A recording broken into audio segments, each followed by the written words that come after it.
The new epidemic is already beyond its patient zero. Whether or not I'm infected, I'm confident that Mr. Bridestar will soon have me murdered. He'll do this in order to keep the disease's name unknown. I won't let him, though. At least not completely. Although this may be the most important write-up of my life, I admit that I may somehow still be wrong in my medical assessment. It is possible that I'm simply losing my mind. For that reason, I will not violate my oaths as a physician. With that said, what follows are the facts of this case, to the best of my knowledge. I'm a hospice physician, and a patient under my care is dying of something contagious for which there is no official name. My efforts to perform independent research are being suppressed, and I suspect that I'll soon be silenced permanently. As I attend to the palliative needs of what is likely the new disease's index case, I'll do my best to report what I have learned during my patient's final days. I suspect that the virus must be a new mutation. The patient's history suggests that this is an extreme latency virus with a highly variable incubation period. It can likely infect a person without producing any symptoms at all at first. This asymptomatic period may last for an extended period of time. The virus is probably also never fully eliminated by the immune system of an infected person, meaning that there can be relapses and transmission of the virus even if a patient seems to recover. In the case of my terminally ill patient, the most obvious symptoms have been largely reminiscent of textbook rabies. Statements from those listed as his family members report early behavioral changes in the man. Most notably, the reports describe facial spasms marked by characteristic back-and-forth oscillations of the eyes. This was followed by a hyperactive and violently erratic episode during which patient 0 was first hospitalized. Most prominent in the early predominal stage of the disease were reports of uncontrolled eye movements. Both eyes were said to randomly seek rapidly across the patient's field of vision in a back-and-forth pattern. In hospice, this motion of the eyes still occurs periodically. I've observed it myself. The patient largely suffers from prolonged absent seizures with random periods of writhing, screaming, silent crying, and semi-coherent vocalizations.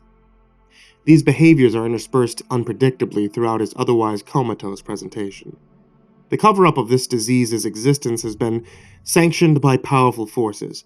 It is already active. The security cameras show that 2 men forced their way into my locked office last week. They somehow infiltrated the hospice facility in the middle of the night, and they carried off heaping armfuls of the medical records that I had stored there. Somehow, the facility's alarm system had been completely deactivated before these 2 men arrived. There were no security or police response until I discovered the break-in myself the next morning. The following day, I received a phone call, a call in which the caller threatened my life. It came from a self-described government agent who spoke with a voice like a mellofied dog bark.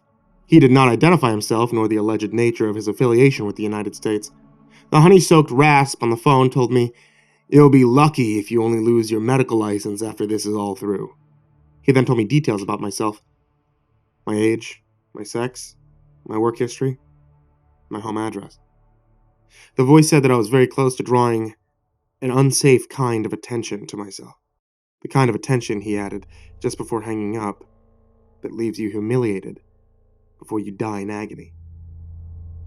To give a sense of the challenges in treating such an infection, let me briefly explain the world's only current cure for a rabies infection that's been allowed to take hold in the human nervous system. The Milwaukee Protocol is believed to be only sparingly effective at best, and yet it is the best treatment that modern medicine currently has. It has saved the lives of less than a quarter of the rabies victims it's been attempted on.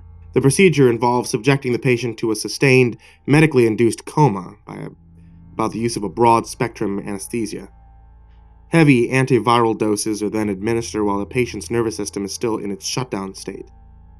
The patient is essentially brought to near-death twilight, and then their barely functional circulation system is then inundated with the virus-hostile chemicals until the rabies virus has been eliminated within the non-responsive body. Again, this severe treatment does not usually even work.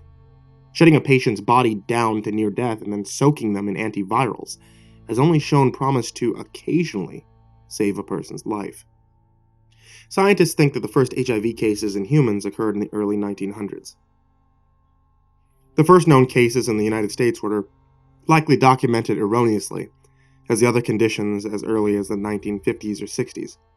The medical community only recognized that a new virus was there and in need of a name after the 1980s had begun. This new rabies virus could already be anywhere, and it might already be everywhere. If I've started to notice it, then its evolution has probably been a long time in the works. I've begun taking cultures from patient zero's body. Rabies is spread through saliva and usually only transmitted by a bite, but my preliminary research indicates that this new virus is still alive, shedding viability into the patient's urine, sweat, saliva, and blood. Cytopathic indicators are triggered in every sample that I've managed to take.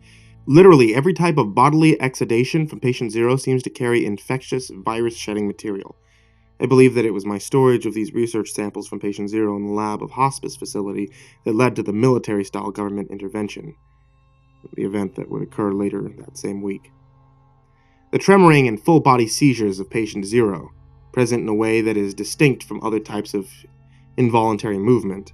Often the patient's eyes will begin to oscillate back and forth rapidly, and this motion will then spread to his entire face and head. Patient zero will then usually begin swiveling his skull back and forth vigorously, as though violently rejecting something in front of him, and then vehemently no gesture of his head. This back and forth of the face then spreads to the shoulders, at which points the involuntary spasms take over the rest of his body, and very much resembles the standard tonic-clonic, grand mal seizure. It was upon seeing this presentation of the virus that I resolved to publish my research results.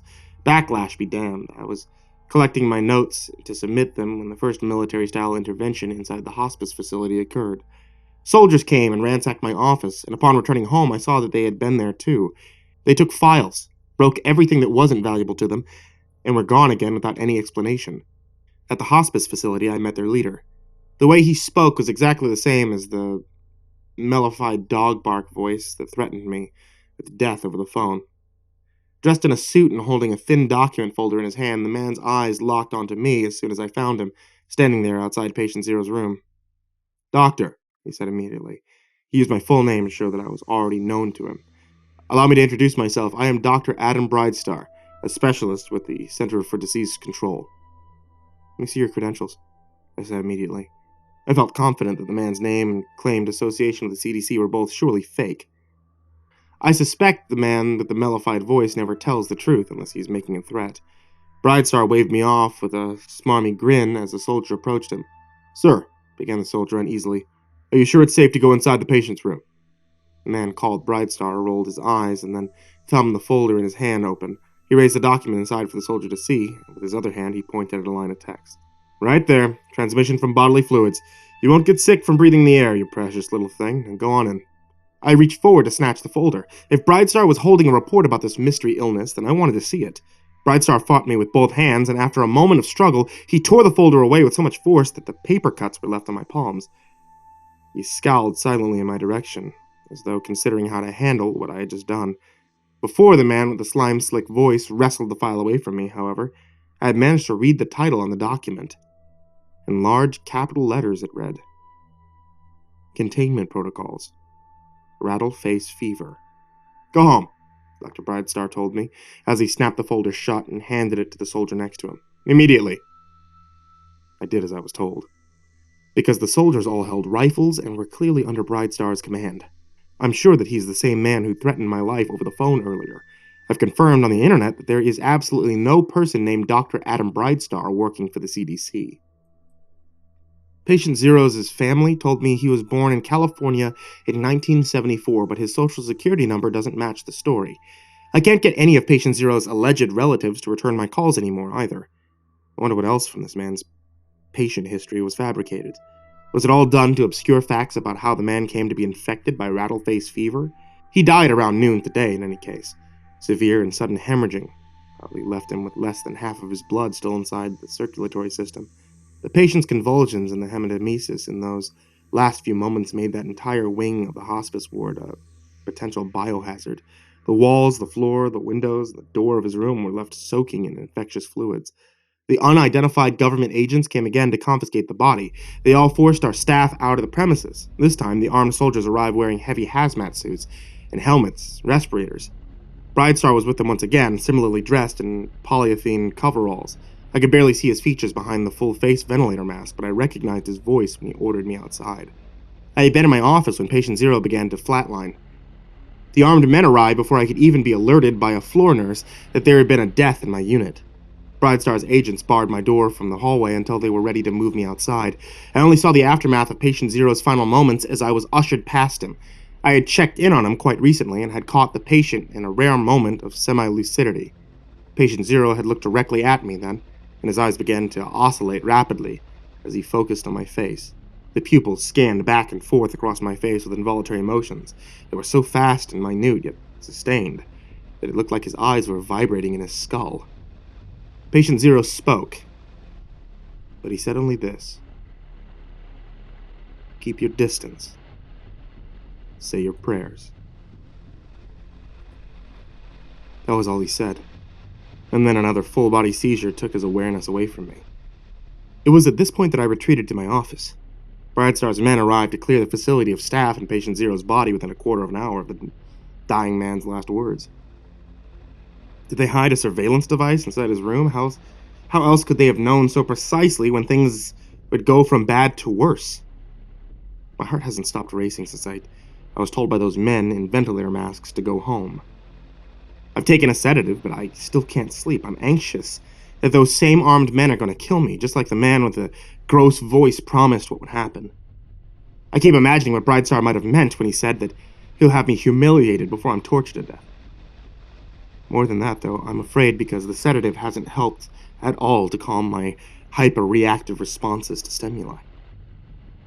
I'm feeling irritable, sensitive to light. My eyes flit compulsively to identify the source of every noise. Is it just fear, or is it rattle-faced fever? Twice tonight I felt my eyes seek rapidly back and forth across the room. I don't think I intended for them to move away from my computer screen. Left, right, left, right, left. There it goes again. Am I just scaring myself? Or am I sick? I was so careful. But new epidemics rarely unfold just as the physician expects. For now, what else can I say? Keep your distance. And say your prayers.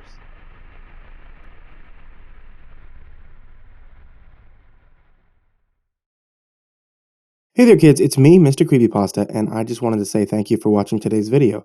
I want to try to wrap this video up quick, so I'm going to let you know about a couple of things real quick. First one is, I'm going on tour. If you want to check out more information about that, head over to creepypasta.shofetti.com. That's creepypasta.shofetti.com. If you want to support the show, head over to patreon.com/MrCreepyPasta, and if you'd like to buy some nice warm tea for a dark and stormy story time, check out etsy.com/shop/ivorymonocletea. Sweet dreams, kids.